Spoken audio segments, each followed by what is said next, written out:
তোমার সাথে room date করবো মানে এটা আমার দ্বারা সম্ভব না। বলতেছে যদি অসম্ভবের কিছু না, তোমাকে আমার কথা শুনতে হবে, না হলে যে ভিডিওটা আছে এটা আমি ভাইরাল করে দেবো। আমি চিন্তা করলাম আমার বাড়ির লোকজন যদি দেখে তাহলে তো সর্বনাশ হয়ে যাবে। আমি তার কথা রাখতে যেয়ে আমি তার সাথে রুম ডেট করলাম। আসসালামু আলাইকুম, আশা করি সবাই অনেক ভালো আছেন। আমিও ভালো আছি। আমার নাম রাখি, আমার হোম ডিস্ট্রিক্ট সিরাজগঞ্জ। তো আজকে আমার বিষয়ে একটা কথা আপনাদের সাথে শেয়ার করার জন্য আসলাম। আমার কথাগুলো শোনার পরে যদি কারো ভালো লাগে তাহলে অবশ্যই আমার সাথে যোগাযোগ করবেন।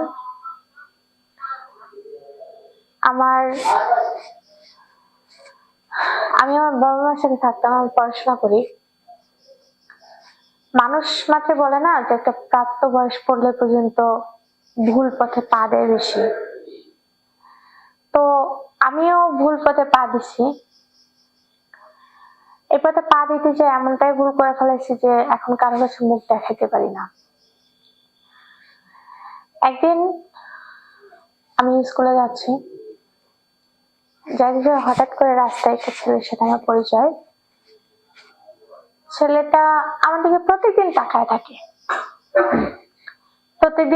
থাকে। আমি ভাবলাম যে সে আমার দিকে তাকায় আছে, হয়তো বা এমনিতেই, কিন্তু না।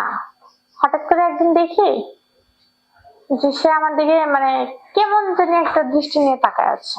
তো তার দিকে তাকাইতে যে আমি নিজেও একটা কেমন মানে চোখে চোখ পড়ে কেমন জানি একটা মায়াতে পড়ে গেছে।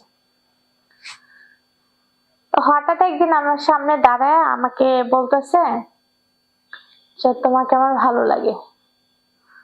তো আমারও একটু একটু ভালো লাগে, এই জন্য আর কিছু বলতে পারি নাই। এখন আমি তার প্রস্তাবে রাজি হইলাম, বললাম আচ্ছা ঠিক আছে। বললো ফোন নাম্বারটা দাও। আমি বললাম আচ্ছা ঠিক আছে।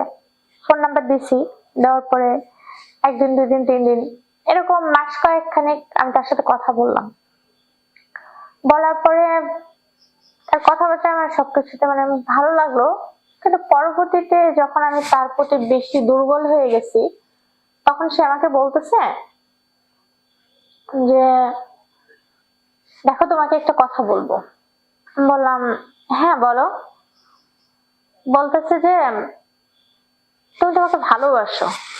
হ্যাঁ, ভালোই যেহেতু বাসো তাহলে আমার একটা কথা শুনবা। হ্যাঁ শুনবো। বলতেছে যে আচ্ছা ঠিক আছে, তাহলে তুমি আমাকে সবকিছু খুলে দেখাও। এটা কেমন ধরনের কথা? ভালোবাসার নামে কি এই যে ভিডিও কলে সবকিছু খুলে দেখা? বলতেছে যে অত কিছু বুঝি না, তুমি আমাকে ভালোবাসো তাহলে সবকিছু খুলেই দেখাতে হবে। আচ্ছা ঠিক আছে। আমি তো তাকে ভালোবাসি, তাকে হারাইতে চাই না, যার জন্য তার কথায় আমি রাজি হয়ে আমি সবকিছুই খুলে তাকে দেখাইলাম। দেখানোর পরে হঠাৎ একদিন সে আমাকে বলতেছে আমার সাথে রুম ডেট করতে হবে। আমি বললাম এটা কি বললা? তোমার সাথে রুম ডেট করবো মানে এটা আমার দ্বারা সম্ভব না। বলতেছে যদি অসম্ভবের কিছু না, তোমাকে আমার কথা শুনতে হবে, না হলে যে ভিডিওটা আছে এটা আমি ভাইরাল করে দেবো। আমি চিন্তা করলাম আমার বাড়ির লোকজন যদি দেখে তাহলে তো সর্বনাশ হয়ে যাবে। আমি তার কথা রাখতে যেয়ে আমি তার সাথে রুম ডেট করলাম। করার পরে এইভাবে প্রায় মাস 6 চলতে থাকলো। চলতে চলতে আমি প্রেগনেন্ট হয়ে গেলাম। আমি তাকে বললাম যে আমাকে বিয়ে করবা না? সে আমাকে বলতেছে না, আমি তোকে বিয়ে করবো না। তুই আমার সাথে এমন করছিস, না জানি অন্য কোনো ছেলের সাথে এমন করতে পারিস, তোর মতো মেয়েকে আমার বিয়ে করা সম্ভব না। সে আমাকে বিয়ে করলো না। এখন আমি কোথায় যাব? আমার বাড়ির লোকজনদের কাছে তো আমি বলতে পারছি না।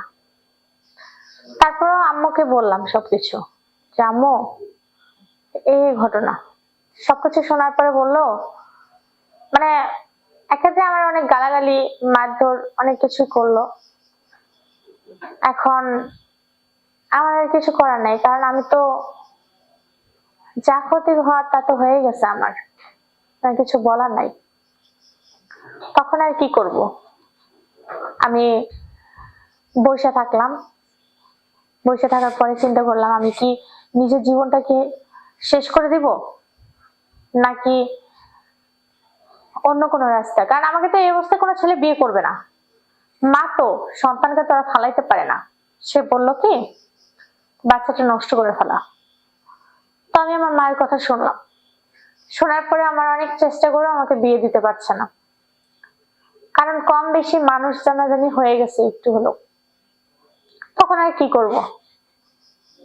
আমি ডিসিশন নিলাম যে আমি ঢাকায় যাব। আমি আমার মাকে বললাম যে আমি ঢাকায় যাব।